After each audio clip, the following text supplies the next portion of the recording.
يستقبل المسلمون الأتراك شهر رمضان مبارك بمظاهر البهجة والفرح مثلما هو الحال عند كل الشعوب الإسلامية في أنحاء العالم الإسلامي.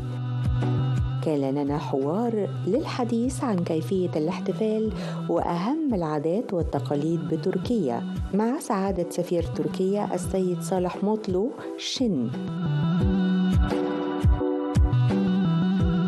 لقاءنا هيكون مع سعادة سفير دولة تركيا بالقاهرة السيد صالح مطلو شن. Welcome, Excellency, to our program. It's a pleasure to have you with us. Thank you. It's always a pleasure to be hosted by you and your program and your crew. Thank you.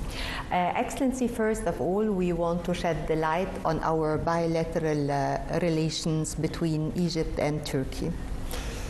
Yes, I mean, our focus now is to implement what has been decided by the two presidents in the high-level strategic council in various events, because we signed 17 agreements, and all the now institutions and ministries, agencies should be working towards implementing these agreements, and we are doing so in every field, but of course it takes a little bit of time. We started with the visit of President of Higher Education Council of Turkey to Minister of Higher Education and Research of Egypt within the framework of the agreement signed, and we are looking forward to the visit of His Excellency the Deputy Prime Minister of Egypt, Dr. Khalid Abdul Ghaffar. I have a huge respect and personal also friendship with His Excellency the Minister, the Deputy Prime Minister. And we have had the visit of His Excellency the Minister of Tourism and Antiquities to Ankara, who actually personally received the artifacts, smuggled artifacts found in Turkey and then surrendered to Egyptian authorities. And there was also a ceremony signing an agreement. So after Ramadan, we will continue to push towards the implementation of these agreements. And also we are discussing other ways and means of cooperation frameworks to enhance our trade and economic cooperation, such as we aim to resume the transportation links between the two countries. So we're working actively on that, and then hopefully in the coming weeks we'll see some progress on that. We have also air freight, air travel, tourism. Hopefully this year we will see more Turkish tourists and more Egyptian tourists mutually. And I'm trying to promote this travel between the two countries. So on regional issues, we hold consultations between the two countries on Libya, and we will continue the consultations within an established framework. And recently, the Minister of His Excellency, the Minister Dr. Abdulati, the Minister of Foreign Affairs of Egypt, paid a visit to Turkey, which came at a crucial time, and then it was a very productive and positive meeting. So we will continue this, and then this year we are expecting our Foreign Minister to visit to prepare for the next session of the High-Level Strategic Cooperation Council. So we will continue to work on all these, both on bilateral economic cooperation, political consultations, and then consultations and coordination on regional and global issues, inshallah, because it requires us that we are in constant contact as two important countries in the region. كان أيضاً يتحدث عن أهم الصور بداخل السفارة التركية بالقاهرة والتي تحكي تاريخ طويل. Excellency, we have a lot of similarities between Egypt and Turkey, maybe more in Ramadan about traditions and costumes. Absolutely. Ramadan is the time where people enjoy greatly, the children, especially the children and the women. and it's time of 1 month of festivity. So it is our greatest tradition, and we take Ramadan as the month of purification, Yes. and showing by fasting our devotion to God and to focus on our religious duties, reflect, and increase our belief and conviction, and renew our conviction towards Allah and Sure. our Prophet Sallallahu Alaihi Wasallam. But at the same time, over the years, Ramadan has become a time of celebration and joy. And of course, fasting is a devotion, and proving your conviction by abstaining from eating and from any other thing except, of course, religious duty and your daily work. But with the breaking of the fasting, Yes. Allah rewards you. So then we start celebrating. After iftar, both in Turkey and in Egypt, people go out the street and then start celebrating to the full. And it's a reward that we enjoy, especially after Tarawih. Tarawih in Turkey is, I remember in my childhood, we would always go to Tarawih. Yeah. And we were, as children, always in the last line in the mosque. And sometimes we were also, teasing ourselves during the prayers. We were laughing, and then the other, man would get upset us.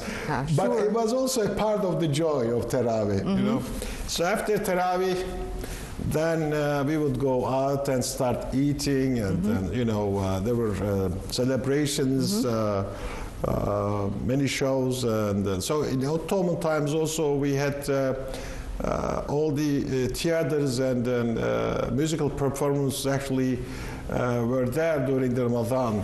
So it's a time of celebration also. Special foods are made during Ramadan, both for iftar and then for sahur. For sahur. In Turkey, iftar is more emphasized. So we eat a lot during the iftar.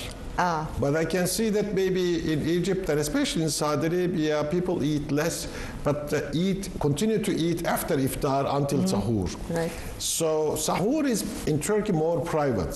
So you go to sleep because of also time difference. Especially at this time, I think in Turkey, sahur should be around 5:30 something. So you have to sleep.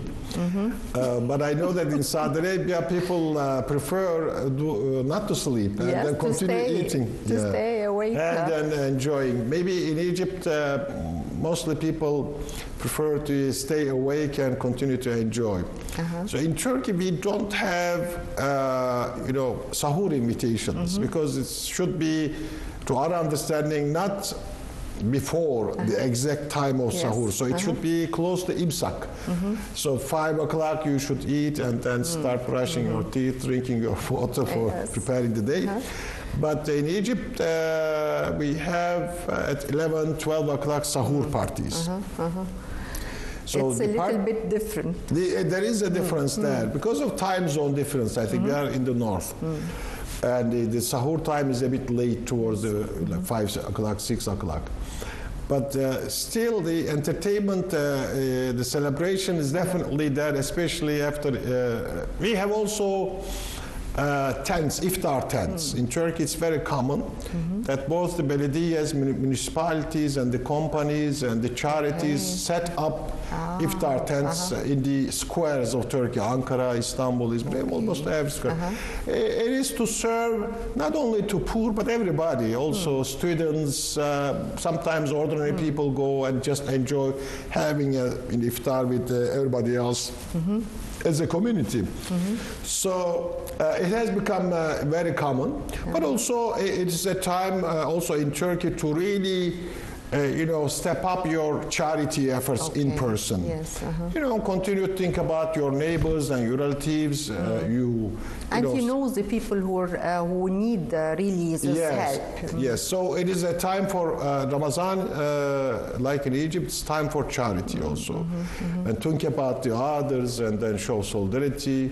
So that is an important aspect of it.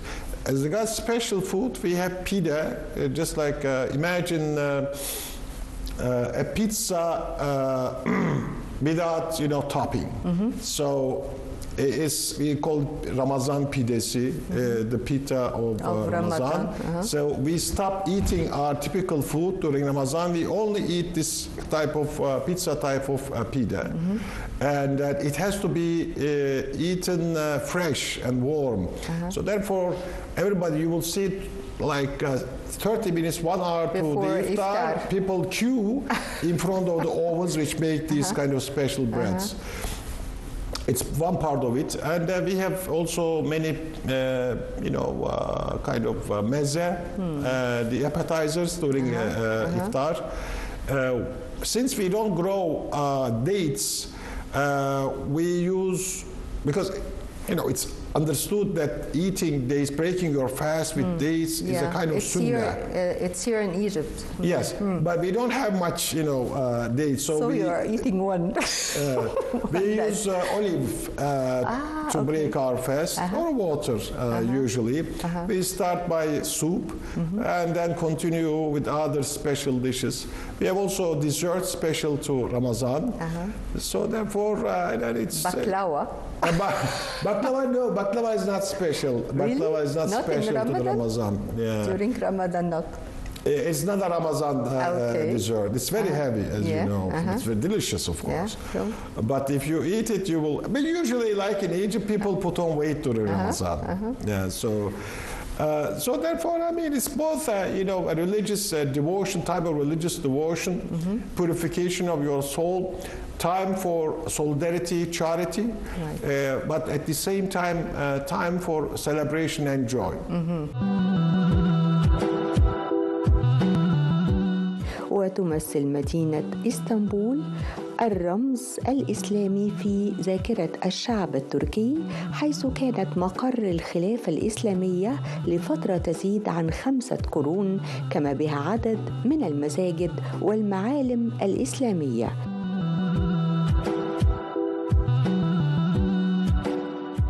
Excellency, in Turkey, it's a very popular habit drinking of tea.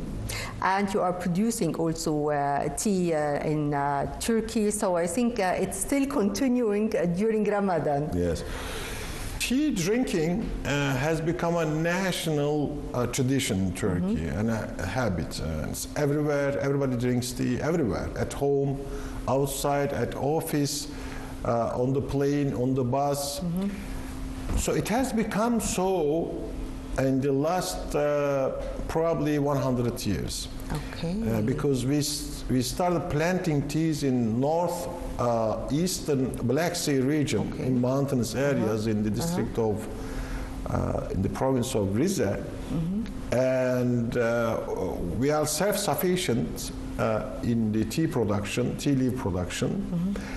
And tea has taken over as a national drink the Turkish coffee. We still have very common habit of Turkish coffee drinking. المحمص, right? Yes, in a small cup. It has a special type of grinding and breathing. But tea is not only healthy and lighter, but it has become overwhelming everywhere, east, west, north, families, everybody. So per capita wise, Turkey is the largest tea drinking country in the world. Yes. So per capita, by far, it has more than Egypt. More than Egypt, more than India, more than UK, more than Ireland, so more than China. Because we both produce tea leaves, and then we drink so much. And morning, we have our breakfast with tea. Breakfast means in Turkey, tea. So you have your tea, your olives, your yogurt, your cheese, and then your butter and your egg. This is the typical Turkish breakfast. You can enrich it with sucuk and others. So when a guest comes to you, you offer him or her either tea or coffee, but usually it is the tea. You start with the tea, end up with a cup of coffee. At the office, somebody visits you, have an official that you have to drink tea. And we have places, cafes, which is called kahvehane, kahve house, coffee house. But 90% of the people there drink tea, not coffee. It's just very rare. But it's known as kahwa house. Kahve house, yes, kahvehane. So that tea in Ramadan. Hane. Okay. So in Ramadan, of course, the most that you actually miss during the fasting, during the day, is drinking tea. So you start drinking tea throughout. After iftar, you immediately have, 2 or 3 or 4 or 5 cups of tea, and then you continue afterwards. We also have tea during sahur, for sure. Yes. But you can sleep after tea during sahur? Yes, it depends, because usually you're expected that you will pray, and you will go to either mosque or pray at home. And usually people pray at home. And of course, in Turkey, we don't have Ramadan-specific work hours. So you still have to go to work by 9 o'clock, by 8:30. And then you have to stop working at 5. So therefore, in Saudi Arabia, work hours at that time were very flexible. In Egypt, as embassy, we also shortened the work hours. Because this is what Egypt does, so we follow Egyptian practice. But in Turkey, there is no shortening. You have to work, continue working, as same as before. The same number of hours, working hours. Yes. Okay, it's only here in Egypt. So and Saudi Arabia. But we, as embassy, we also follow the Egyptian practice. Okay, so because you are in Cairo. Yes, but so that is the thing. You have to wake up the same time and then go to work and come back. ومن أهم العادات الشاي بعد الإفطار، ويصاحبه غالباً طبق حلوى البقرة لدى الأتراك فور الانتهاء من وجبة الإفطار. Excellency, always on Friday you are sharing posts about Osmanic mosques. Yes. And I think we have a lot of Osmanic mosques, and I think in Turkey you have also your Tarawih in special mosque, or is it all over all the mosques you have? Yeah, I say, Guma Mubarak. Guma Mubarak. But you told me before it must be with a very good quality and resolution. Yes. Why? Because, Guma is our special day. It's our holiest day. Guma is our holiday. Guma is our family day. So for me, Guma is sacrosanct. So therefore, we have to, congratulate each other about that day. But of course, it's also about promotion and that, feeling our common heritage and as Muslims, and to showcase our beautiful mosque. But sometimes I also share whenever I find a nice Mamluk mosque. Yes. But I mean, the thing is, I cannot find enough high resolution 4K pictures of Mamluk mosques. It's true. I'm concerned about, and we need to work more on having high resolution, nice angle photographs of Mamluk mosques, because they are all extraordinary and beautiful, and I would love to share them. The pictures I have are from old times, drawings from 19th century, early 20th century, but we need modern pictures. So pictures, photography in Egypt, I think, could be promoted internationally. And that's what we are trying to do. And now we're preparing to have a photographic marathon from Turkey. We are expecting around 20-30 photographs, professionals, to have a photographic marathon. We have contacted the Egyptian authorities. Hopefully we'll get a positive response. Very interesting. So that they will start a photography marathon, taking pictures of beautiful places, mosques and castles, Sibils, and then they will showcase it. So that's a project that we have initiated, and we are looking forward to cooperation, good cooperation from the Egyptian authorities to promote the beauties and architecture and Islamic heritage of Cairo. So this is the Friday section, and then I hope to continue to do that.